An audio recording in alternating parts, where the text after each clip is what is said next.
kamu? Sehat? Bagaimana semalam? Ibadahnya kita? Ada yang tidak bergereja? Satu orang. Kenapa tidak beribadah anakku? Oh, pramuka. Di sana tidak ada ibadah? Nggak ada ibadah hari Minggu semalam di pramuka? Oke, tidak ada. Yang harusnya ada. Karena semua yang pramuka Kristen kan? Oh, karena bukan. Oke lah. Ya, bisa dibuat di tenda mungkin. Atau karena bocor ya tendanya. Nah, ada yang tidak hadir? Ada, Bu. Berapa orang sekarang? 3, Bu. 3. Wah, banyak ya yang tidak hadir. Semua ada alasannya itu? Ada atau ada yang pramuka itu di situ? Ada, Bu. Berapa orang? 2, Bu. 2 orang. Ada temannya 1 hadirnya, ya kan? Oke lah. Sebelum kita memulai pembelajaran kita hari ini, ya di bab 6 terkait dengan Alkitab penuntunku, ya Alkitab penuntun hidupku, ya Alkitab penuntunku. Kita berdoa terlebih dahulu. Alkitab penuntun hidupku, ya. Mari kita berdoa. Kami bersyukur Tuhan bahwa pertemuan hari ini kami boleh berkumpul kembali di ruangan ini dalam keadaan sehat. Tuhan, semoga kami akan mempelajari bagaimana Alkitab menjadi penuntun hidup kami. Bantu kami Tuhan dapat mengerti dan memahami sehingga kami dapat beroleh pegangan bahwa Tuhanlah yang senantiasa menuntun kami.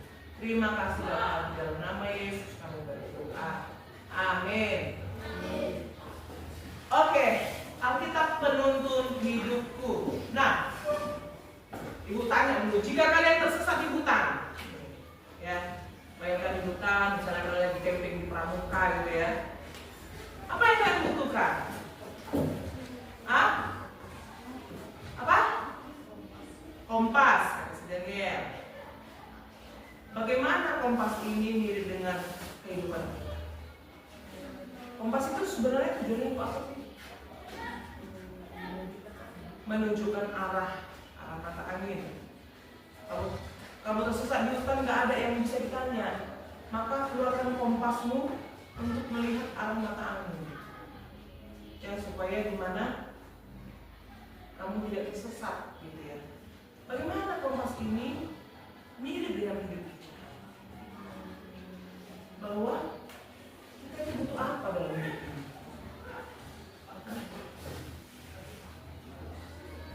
Butuh penunjuk arah, ya kan? Kalau kita tidak ada penunjuk arah, bagaimana? Tersesat, apalagi? Bahkan bisa jalan di tempat, ya kan? Gak mau jalan, takut. Nanti makin ke sana aku makin tersesat, atau ke sini aku makin tersesat. Harus ada yang menuntun atau menunjukkan arah kehidupan kita. Nah, itu dia. Apa yang menjadi arah atau kompas rohani kita sebagai orang Kristen, yakni apa aku? Alkitab inilah sebagai apa? Sebagai kompas rohani kita, sebagai penuntun arah kehidupan kita, supaya tidak disesatkan dan supaya tidak tersesat. Ya. Angkat dulu semua Alkitabnya. Sudah? Katakan dulu, Alkitab sebagai kompas rohani hidupku. Alkitab sebagai kompas rohani hidupku. Oke. Nah, adapun yang menjadi tujuan pembelajaran kita untuk bab 6 dari materi Alkitab penuntun hidupku. Yang pertama, kita akan memahami bahwa Alkitab sebagai firman Allah. Dan yang kedua, nanti kamu akan dapat menjabarkan secara garis besar isi dari Alkitab. Yang ketiga, menjelaskan fungsi Alkitab bagi orang Kristen. Dan kita akan nanti berbagi pengalaman dalam membaca dan mendalami Alkitab dalam keluarga dan dalam gereja. Yang kelima, kita akan menceritakan sikap yang baik dan benar dalam membaca Alkitab. Tujuan inilah yang mau kita peroleh dari bab 6 Alkitab penuntun hidup. Nah, mari buka dulu ayat Alkitabnya dari 2 Timotius 3 ayat 16 sampai 17. Sudah dapat? Yuk, sama-sama kita baca 2 Timotius 3 ayat 16 sampai 17. 1, 2, 3 ya. Segala tulisan yang diilhamkan Allah memang bermanfaat untuk mengajar, untuk menyatakan kesalahan, untuk memperbaiki kelakuan, dan untuk meneliti barang-barang kebenaran. Dengan demikian siapa-siapa mengerjakan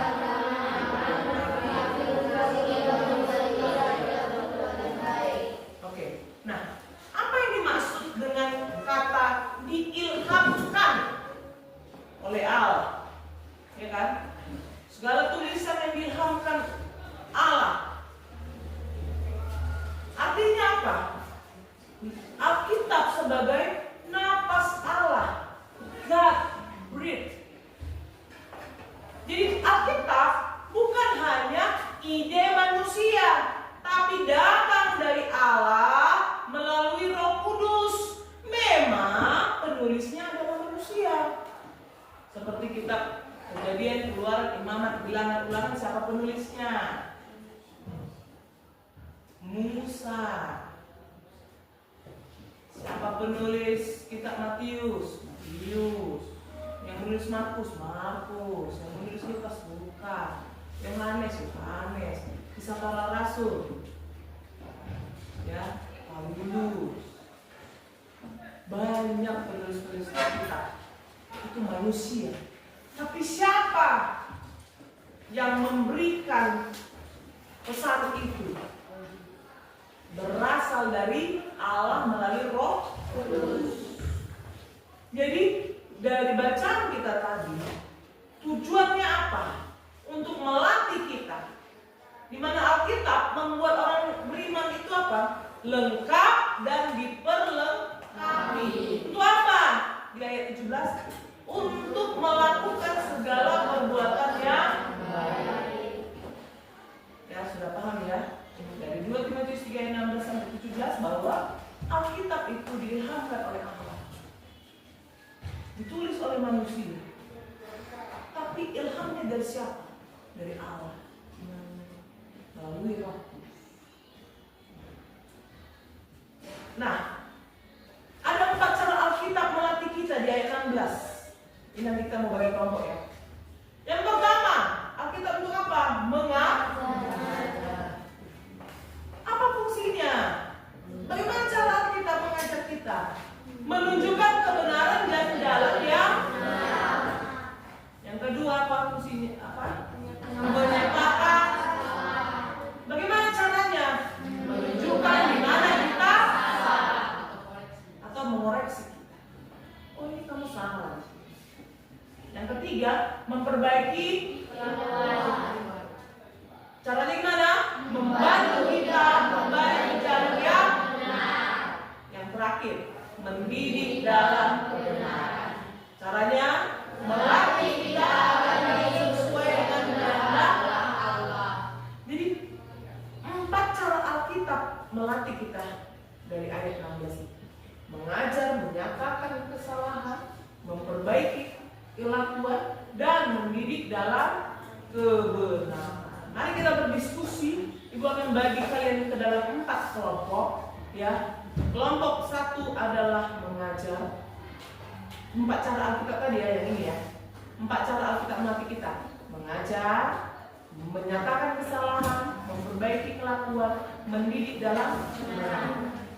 Apa yang mau kalian diskusikan adalah memberikan 1 contoh saja yang nyata fungsi tersebut di dalam hidup remaja. Contoh nih, kelompok 1 apa? Mengajar. Apa salah satu fungsi Alkitab sebagai mengajar. Ayo, siapa tahu ada pengalaman dari kelompok. Oh iya, ketika aku begini, aku buka Alkitab mengajarkan aku untuk seperti ini. Aku awalnya bingung untuk bagaimana mengampuni sesamaku. Tapi setelah aku buka Alkitab ayat ini, maka Alkitab mengajarkan aku untuk mengampuninya sebanyak 70 kali 7 kali, kan? Seperti itu ya contohnya ya, misalnya yang mendidik dalam kebenaran. Oh, kami sekeluarga awalnya nggak tahu ternyata itu yang kami lakukan adalah sesat. Setelah kami mendengarkan firman Tuhan tentang ini, Tuhan mendidik kami. Nah, itu tadi yang ini ya, melatih kita agar hidup sesuai dengan kehendak Allah. Oke, Ibu bagi kelompoknya. Yang perempuan ada berapa? 3, 6, 7, 8 ya. Perempuan ada 8, Ibu bagi kalian 2 ya. 2 kalian ya. 2. Kemudian kalian 2, kita sama dia 2. Sudah, yang laki-lakinya 3, 4, 5, 6. Ada 6 bagi 4. Dibelah nggak ya? Oke. Kamu sama mereka, ya kan? 1 ke sini, kalian 2. Oke, kalian 2 sama kelompok mereka, ini di belakang. Sudah langsung duduk bersama. Lalu Daniel sama mereka di atas. Kalian 2 sama kita. Jadi 4 kalian. Ada yang 4, ada yang 3. Ya. Ayo. Coba yang kopikan.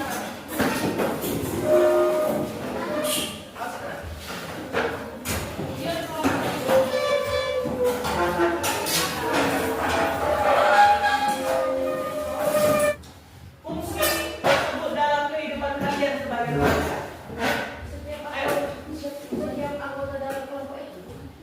Satu aja dari kelompok itu. Ya makanya kalian dibuat kelompok. Siapa tahu ada punya pengalaman dalam hal ini. Ayo geser ke sini.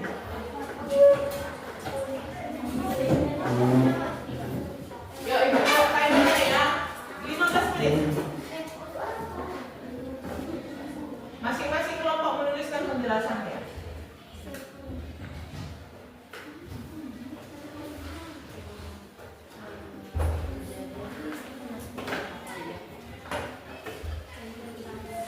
Kalau ada yang mau ditanya ya.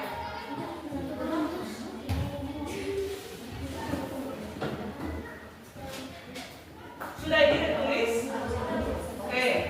Tugasnya berikan 1 contoh saja fungsi kelompok itu dalam hidup remaja. Misalnya fungsi kelompok 3 memperbaiki kelakuan, membantu kita kembali ke jalan yang benar. Nanti ceritakan 1 contoh yang pernah bahwa Alkitab membuat kita kembali ke jalan yang benar.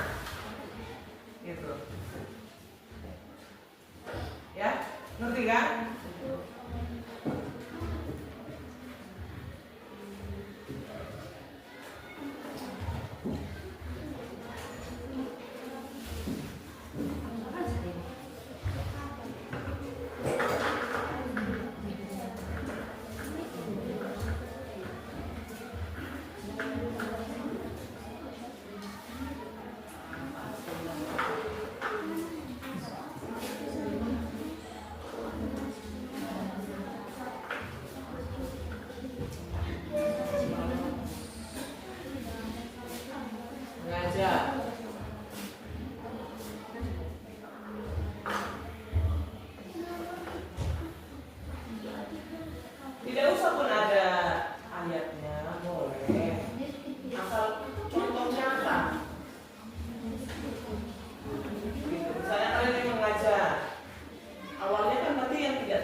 lebih baik lagi kalau ada ayatnya ya. Gitu ya.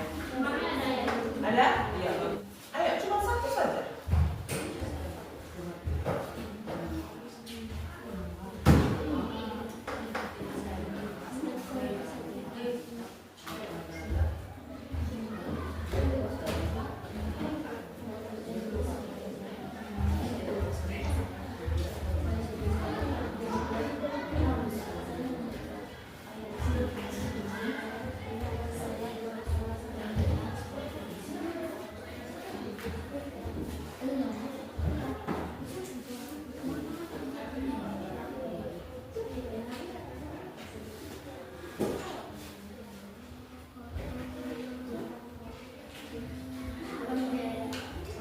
Lagi ya.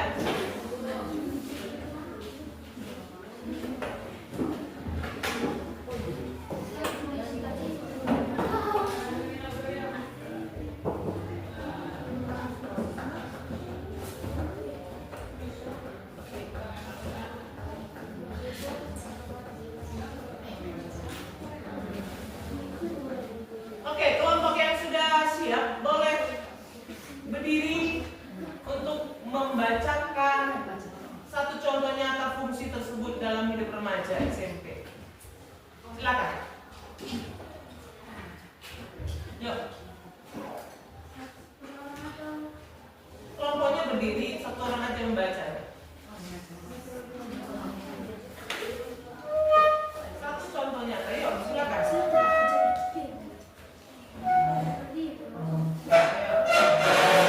Situ ngadep ke sini, ngadep ke kita.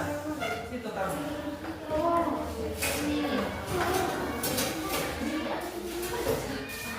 Ya. Ayo kita dengarkan. Maju kalian sedikit. Ya silakan. Kelompok berapa?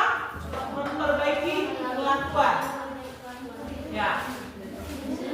Contohnya seperti Amsal 6 ayat 6 sampai 7. Ayat 6, hai pemalas, tercela kepada semut, perhatikanlah lakunya dan jadilah bijak. Dia pun tidak pemimpinnya, pengaturnya atau penguasanya. Saya sedang malas-malasan, saya tidak ingin membaca Alkitab, dan keesokan harinya saya ingin membaca Alkitab untuk menebus kemalasan saya. Saya membuka Amsal 6 ayat 6 sampai 7 dan saya sadar bahwa saya tidak boleh bermalas-malasan. Oke. Memperbaiki kelakuan. Kelakuannya apa yang tadi? Malas. Alkitab memperbaiki kelakuannya. Gitu. Dari yang malas-malasan akhirnya sadar ya dan sudah dilakukan. Sudah diperbaiki kelakuannya. Udah? Bagaimana teman-teman yang lain? Pas ayatnya dengan memperbaiki kelakuan? Iya, silakan dulu. Terima kasih. Tepuk tangan dulu buat kelompok ini. Oke, yang sudah siap kelompok lain? Ya, kelompok 1 2 4 sudah. 1 aja. Masih kelompok 3 ya. Sudah habis waktu kita tadi nanti yang makannya bunyi alarm itu. Sudah? Kelompok 1 berdiri. Sudah. Habis waktu kita, kelompok 1 silakan berdiri. Kelompok 2 sederhana saja seperti yang dibuat oleh kelompok 3. Kelompok 4 silakan.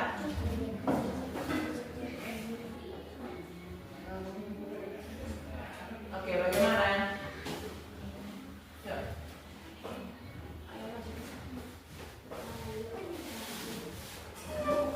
Tidak usah dibuat susah, yang sederhana saja. Kenapa? Nah, terus contohnya mengucap syukur bagaimana? Ceritakan hal-hal yang sederhana. Kan mengajar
contoh tindakan nyatanya dalam hal mengajar ayat itu bagaimana? Ceritakan awalnya gimana? Awalnya saya membuang-buang makanan diri. Setelah membaca ayat ini dan kami lakukan. Mengajarkan ayat ini mengajarkan kalian untuk apa? Untuk bersyukur dengan tidak membuang-buang makanan bergizi gratis yang disediakan oleh pemerintah. Berarti ayat tadi mengajarkan kalian untuk apa? Bersyukur dengan tidak membuang makanan. Oke, tepuk tangan dulu Mbak kelompok. Kelompok dua, silakan berdiri. Ayo Kak, sini, sebelah sini. Sini.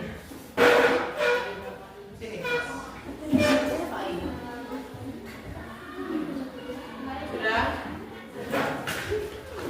Sebelah sini biar nampak. Dua di sini. Oke.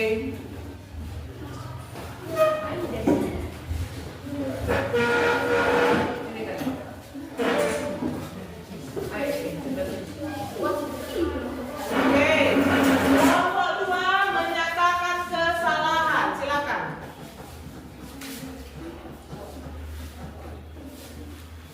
Ayo. Satu contoh contohnya, saya pernah melawan orang tua dan di ayat yang saya baca adalah Efesus 6 ayat 1. Di dalam Efesus 6 ayat 1 terdapat, hai anak-anak, taatilah orang tuamu di dalam Tuhan karena itu harus benar. Oke, apa yang dinyatakan ayat itu kepadamu? Bahwa pengganti Tuhan. Pengganti Tuhan orang tua. Adakah dinyatakan kesalahanmu di situ?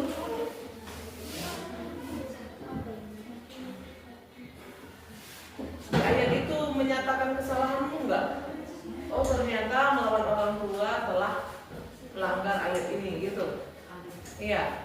Hormati orang tuamu, taatilah orang tuamu di dalam Tuhan. Gitu ya. Dimana tadinya dia kesalahannya apa? Melawan. Sadarkan ya kamu dengan kesalahanmu melalui ayat itu? Bagaimana kelompok lain? Sudah bisa ayatnya dengan menyatakan kesalahan? Contohnya? Bagaimana? Sudah? Ada yang mau ditambahin? Oke, tepuk tangan dulu buat kelompok 1, 2. Silakan kelompok 4.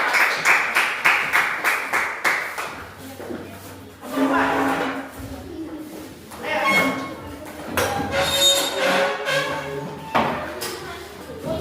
Wah, kenapa naik dari situ nak? Gak boleh dipinjam mejanya, minta geser sama Daniel aja ya. Yuk, lanjut kelompok 4. Mendidik dalam kebenaran.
Oke, jadi ada dua ayat mereka. Yang pertama, berhati-hatilah.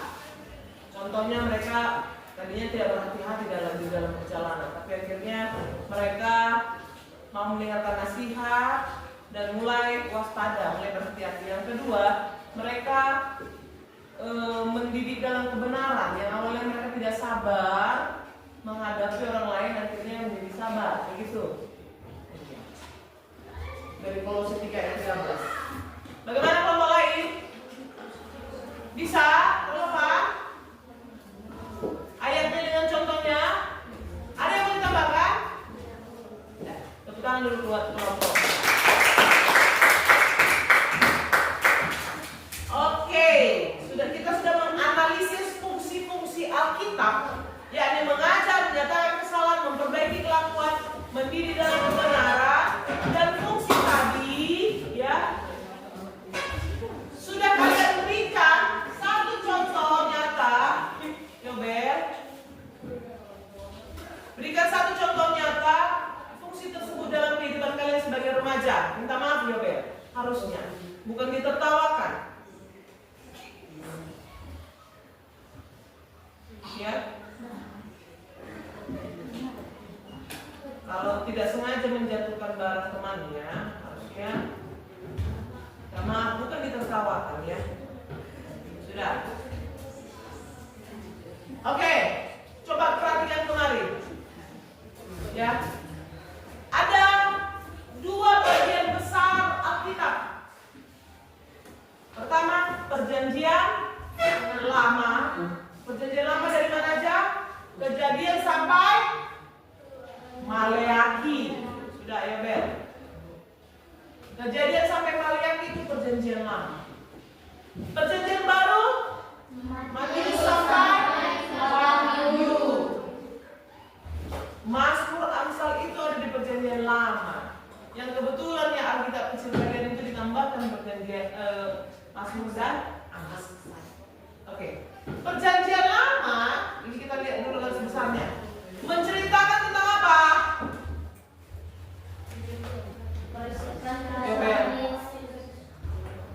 Sudah. Perhatikan kemarin kita.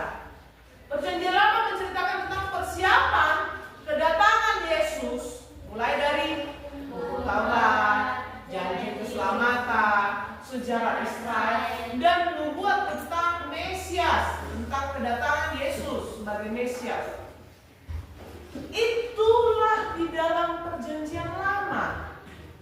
Sedangkan perjanjian baru mendatangkan apa? Kedatangan dan penggenapan Yesus. Dimulai dengan Injil. Kitab Injil apa saja anakku? Matius, Markus, Lukas, Yohanes.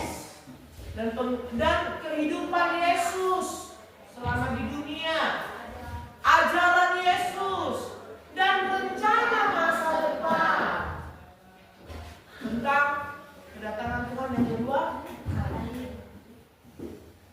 Nah, meskipun Alkitab ini ditulis ribuan tahun yang lalu, tapi seluruh aspek isi Alkitab ini bermuara kepada siapa? Yesus. Perjanjian lama berisi ramalan atau nubuatan dan jalan menuju Yesus. Sedangkan perjanjian baru adalah bukti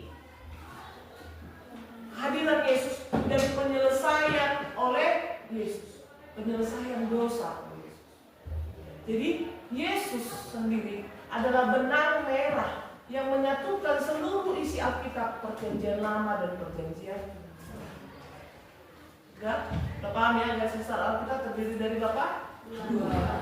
Perjanjian lama, perjanjian baru. Perjanjian lama berisi apa? Ramalan, kenubuatan tentang dan jalan menuju Yesus. Dan perjanjian baru tentang bukti dan penyelesaian oleh Yesus.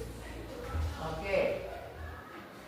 Mari kita sama-sama diskusi dulu secara kelompok besar ini. Yang pertama, mengapa harus berdoa sebelum membaca Alkitab?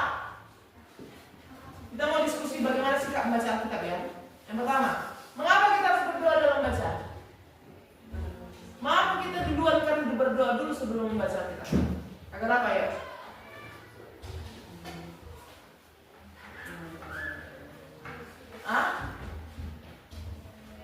Agar apa? Ada yang tahu kenapa sih kita harus baca Ayo berdoa dulu sebelum baca Alkitab.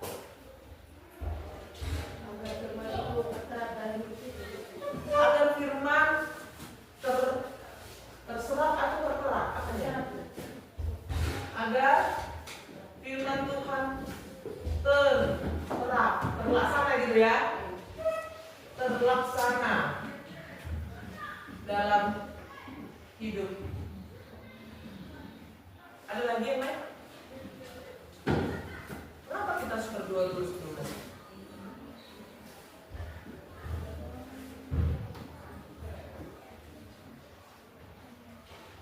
Mana yang menurutmu lebih baik? Baca Alkitab dulu baru berdoa, atau berdoa dulu baca Alkitab? Berdoa dulu baca Alkitab. Tapi yang lebih baik lagi, sebelum membaca Alkitab berdoa, sesudah baca Alkitab berdoa. Tapi isinya berbeda kan? Kalau kita berdoa sebelum baca Alkitab, Tuhan pimpin aku untuk dapat mengerti. Ada itu kan? Tapi kalau setelah baca Alkitab, Tuhan bantu aku untuk melakukan apa yang dibaca. Beda kan? Jadi ngapain sih kita harus berdoa dulu sebelum baca Alkitab? Untuk apa? Supaya apa? Selain dari agar firman Tuhan terlaksana dalam diri kita. Oh, halo, bagaimana?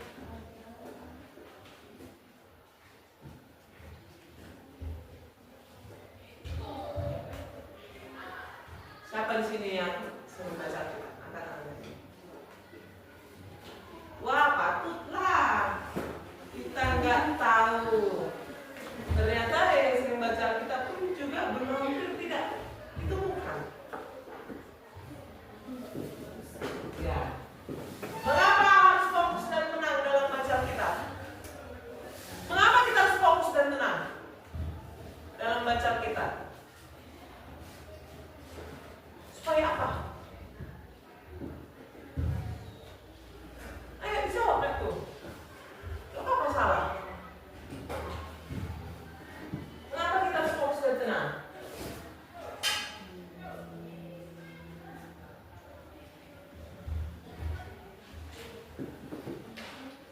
Kenapa Kak?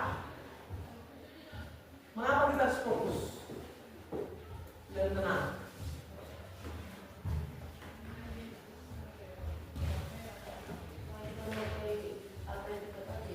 Supaya kita mengetahui apa yang kita baca. Kata temanmu. Bagaimana yang lain? Bagaimana yang lain? Agar firman itu dapat kita resapi. Agar firman Tuhan dapat diresapi. Diresapi itu sama dengan bagaimana? Direnungkan? Ya, direnungkan. Oke, ada yang namanya lagi? Yang ketiga, mengapa kita harus mencari apa sih yang harus kulakukan setelah membaca Alkitab? Dari ayat yang dibaca ini apa yang harus kulakukan? Mengapa kita harus mencari? Kan tadi kan Efesus 6 ayat 1. Hai anak-anak, taatilah orang tua di dalam Tuhan, karena haruslah demikian, ya kan? Efesus 6 ayat 1. Harus kita cari apa kata Efesus 6 ayat 1 yang harus kita lakukan. Mengapa? Supaya apa kita harus cari? Apa yang harus kita lakukan dari bacaan kita? Hah? Supaya apa? Enggak. Supaya apa? Kita harus tahu apa sih yang harus kita lakukan dari ayat ini. Ayo. Mulai hari ini setia baca Alkitab. Minggu lalu kita sudah belajar setia baca Alkitab keluar beribadah. Dan kalian juga sudah berjanji, ya kan? Untuk setia baca Alkitab. Seharusnya udah bisa menjawab pertanyaan itu. Mana? Mengapa harus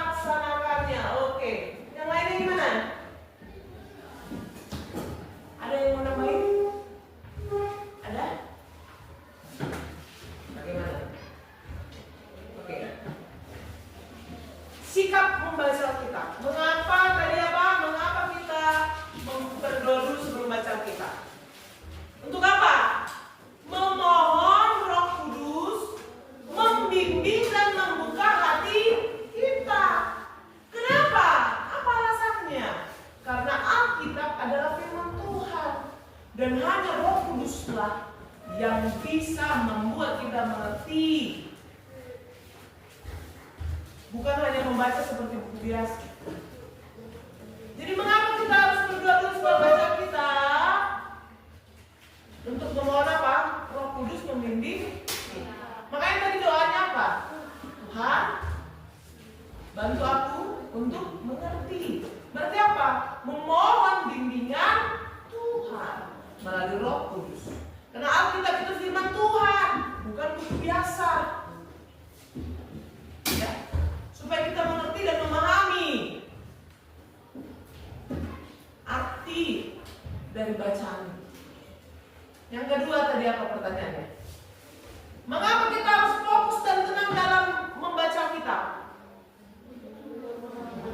Untuk apa? Menghormati Tuhan dan memastikan pesannya terserap. Ya, tadi ini agar firman Tuhan dapat diresapi, terserap, terterap.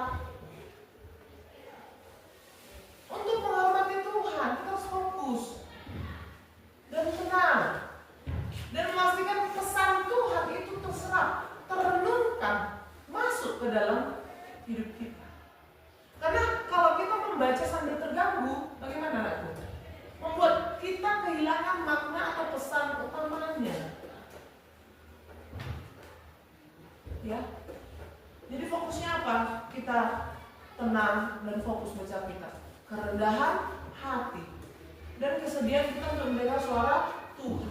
Ibu sudah bilang kemarin itu bahwa ketika kau berdoa kau yang berbicara sama Tuhan. Tapi ketika kau baca kitab, Tuhan yang berbicara padamu, Tuhan yang menyampaikan pesan padamu. Sehingga ketika kau fokus dan tenang dalam baca kitab, berarti kau menunjukkan kerendahan hati dan menunjukkan kesediaan untuk mendengar suara Tuhan. Tapi sambil terganggu atau sambil bising, sambil ini, kan nggak bisa menyerap. Gitu ya. Pertanyaan yang ketiga apa tadi? Mengapa harus mencari apa yang harus dilakukan setelah membaca kitab? Untuk apa? Untuk baik. Aku tidak sekedar membaca katanya.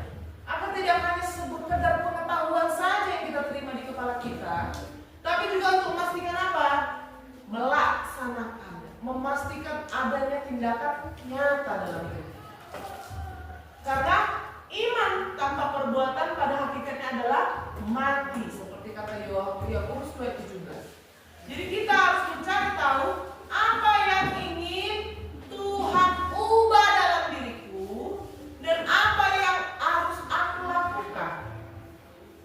Jadi Alkitab diberikan untuk apa? Melatih kita dalam apa ini? Melatih kita dalam perbuatan-perbuatan yang baik. Ya. Sudah jelas ya bagaimana sikap kita membaca kitab? Berdoa sebelum baca Kitab. Kedua apa tadi? Fokus dan Tenang. ketiga, cari tahu apa yang menjadi, apa yang harus kulakukan atau aplikasinya atau tindakan nyatanya. Jadi begitu sikap kita dalam membaca Alkitab, bukan hanya sekedar bacalah sudah tutup. Ini bukan buku biasa. Ini adalah firman Tuhan. Ya. Oke. Sekarang Ibu tugaskan untuk membuat lembar jurnal refleksi. Di bagian depan buat lembar jurnal refleksi. Apa yang mau dikerjakan? Tuliskan satu pengalaman rohani yang paling kamu ingat saat baca kitab, baik sendiri maupun di rumah atau di gereja. Dan apa yang terjadi ketika kau baca kitab? Nah, baru di belakangnya tuliskan kartu komitmen Alkitab. Judulnya kartu komitmen Alkitab. Tadi judulnya lembar jurnal refleksi. Yang kedua kartu komitmen Alkitab. Satu ayat yang akan kau cari dan kau baca setiap hari minggu ini, setiap hari dalam minggu ini. Dan satu tindakan apa yang harus kamu lakukan setelah membacanya. Contohnya ini, buat tabelnya ayat fokus minggu ini apa. Tuliskan satu ayat yang akan kamu baca dan kamu renungkan setiap hari dalam minggu ini. Ya. Contohnya ini, aku akan di bawahnya tuliskan, aku akan membaca ayat ini pada hari atau jam berapa, hari apa dan jam berapa. Misalnya nih, Kolose 3, apa tadi? Efesus 6 ayat 1, contoh ya. Jangan itu lagi yang kamu buat. Tuliskan ayat yang kamu akan baca dan renungkan. Kau pilih apa? Ayat pilihan Efesus 6 ayat 1. Baru di sampingnya aksi nyata. Tuliskan satu tindakan nyata yang akan kamu lakukan setelah membaca ayat tersebut. Aku akan apa? Menghormati orang tuaku. Kan itu kan sisinya kan? Menghormati orang tuaku dengan begini. Lalu di bawahnya buat tanda tangan peserta didik, tanda tanganmu. Di sampingnya tanda tangan orang tua sebagai saksi komitmenmu. Oke, bisa dipahami? Oke, ibu kasih waktu 20 menit. Tulis lembar jurnal refleksi. Nah, bagikan dia. Satu orang satu kertas.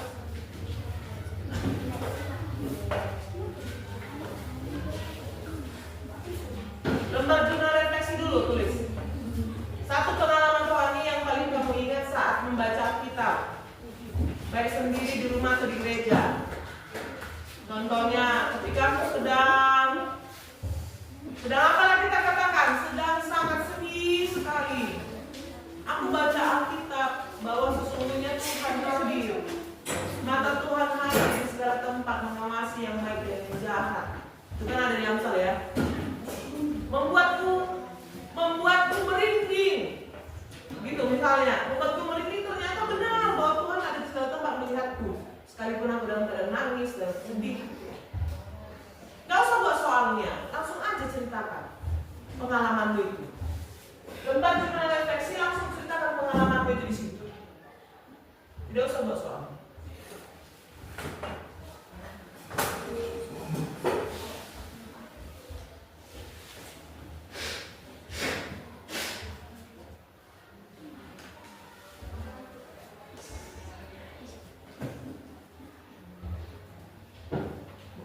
Timernya ya.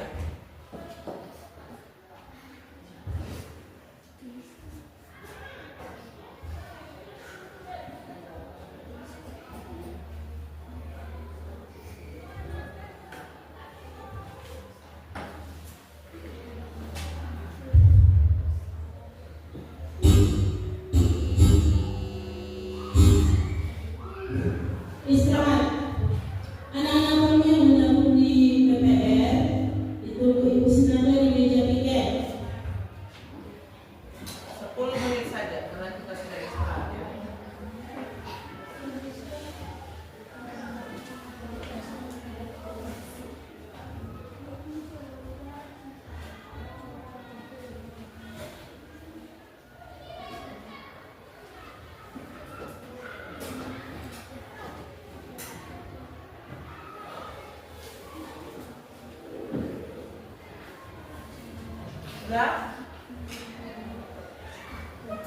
Udah lembar jurnal refleksinya sudah, pengalaman rohani yang paling kamu ingat. Lalu yang keduanya ini, ayat fokus minggu ini apa? Tulis ayatnya di sini. Tulis ayatnya di sini. Kemudian apa yang kamu lakukan di sini? Aku akan membaca ayat ini pada hari apa? Lalu aku akan melakukan apa di sini? Sama ini sama bawah ya, atas bawah ini sama ya. Aku akan, nah ini dia. Aku akan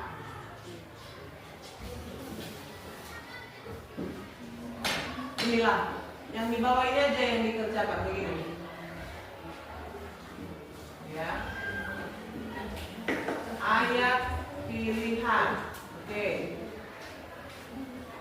Yang di atasnya tidak usah ditulis lagi, langsung yang di bawahnya ini saja. Ayat pilihannya mau apa? Lalu aku akan baca ayat ini pada hari apa dan jam berapa? Power on. Music mode.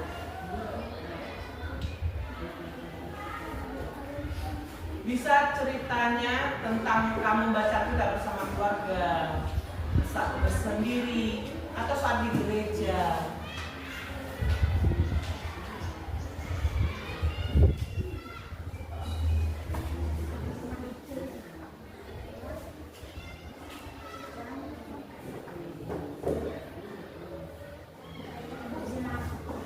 Ayo, bebas, cepat. Korpu komitmen Alkitab isinya apa? Ayat pilihan. Kemudian kapan kamu akan membacanya, jam berapa, hari apa. Lalu tindakan nyata apa yang harus kau lakukan? Aksi nyata apa?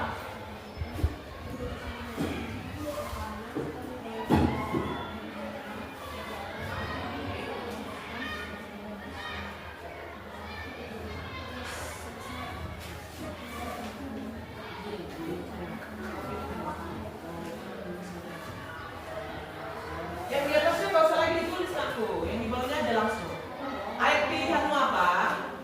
Aku akan baca ayat itu pada hari apa? Atau jam berapa? Lalu di aksi nyatanya aku akan melakukan apa dari ayat ini? Sesuaikan dengan ayatnya, ya. Seperti yang ibu kasih contoh tadi, Efesus 6 ayat 1. Aku akan menghormati orang tuaku dengan tidur tepat waktu, dengan makan tepat waktu.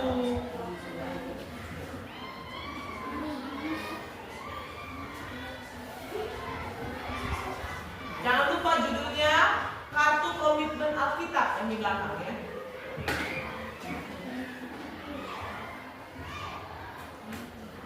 Waktunya tinggal 2 menit 40 detik lagi.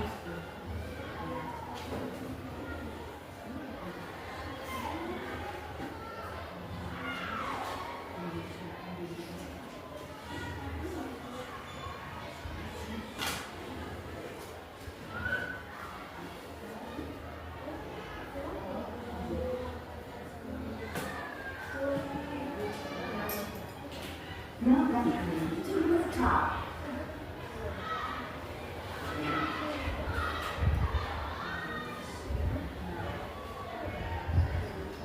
Nah, Daniel.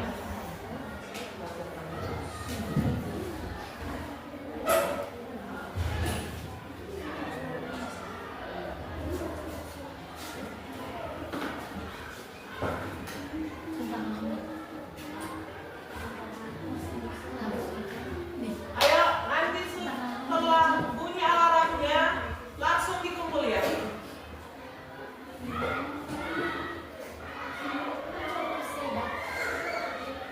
Satu menit lagi.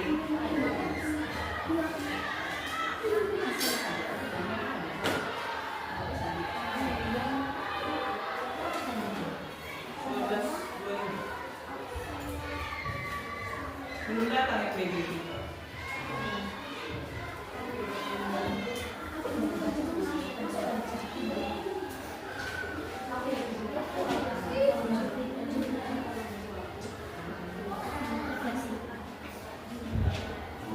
Pilih ayat yang mau kau renungkan minggu ini.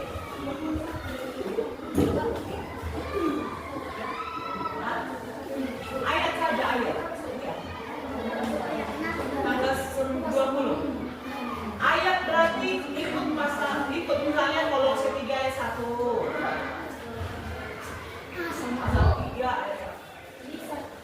Bisa lagi Bu, Yang mana yang jurnal refleksi? Ya.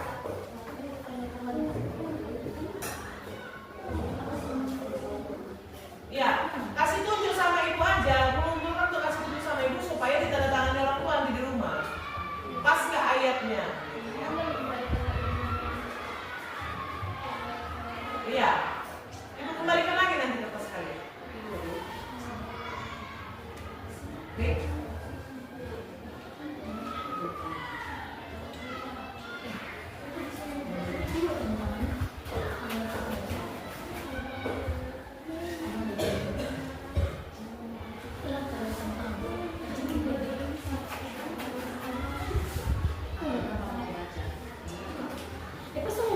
Ayo yang sudah siap lembar jurnal refleksinya gimana?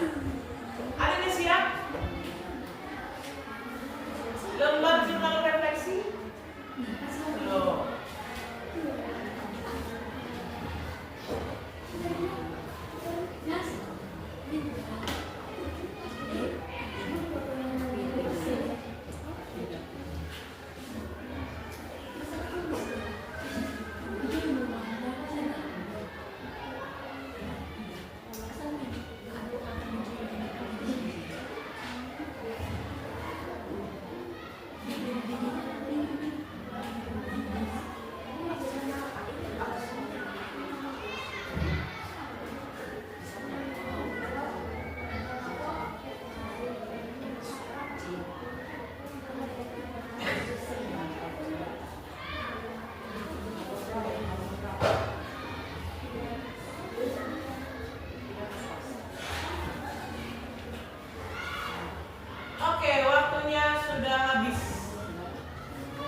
Bagaimana teman-teman? Yang sudah jurnal refleksinya?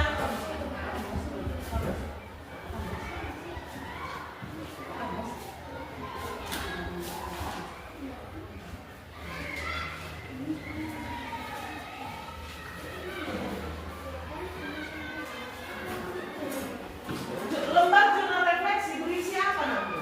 Pengalaman ketika kamu baca Alkitab di rumah, di gereja, pribadi. Ini yang kamu buat komitmen. Coba lihat.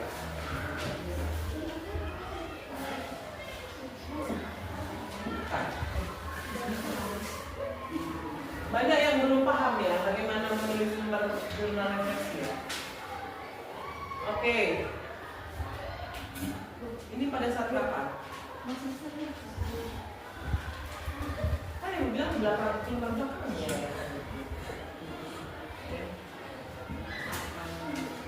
Masih belum tepat lembar jurnal refleksinya.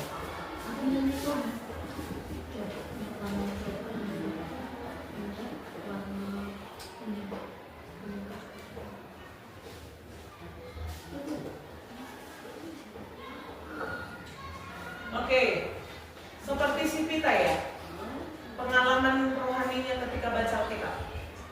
Saat adik saya berbohong, saya marah, lalu saya masuk ke kamar dan membaca Alkitab dari Amsal 11 ayat 11 yang berisi, berkat orang jujur mengembangkan kota, tetapi mulut orang fasik merundukkannya. Jadi mungkin si Pita menyadari bahwa ketika dia marah, keluar kalimat-kalimat yang menyakiti adiknya, gitu ya. Sehingga runtuhlah pertemanan mereka, runtuhlah persaudaraan, gitu kita. Seperti itu pengalaman rohani ya. Ubah dulu yang lainnya. Oke? Sudah ya? Nah, untuk ayat fokusnya ya, renungkan dulu, pilih dulu satu ayat ya. Minggu depan dikumpulkan sama ini sudah ditandatangani orang tuamu. Oke? Nah, kita akan mengakhiri pelajaran hari ini.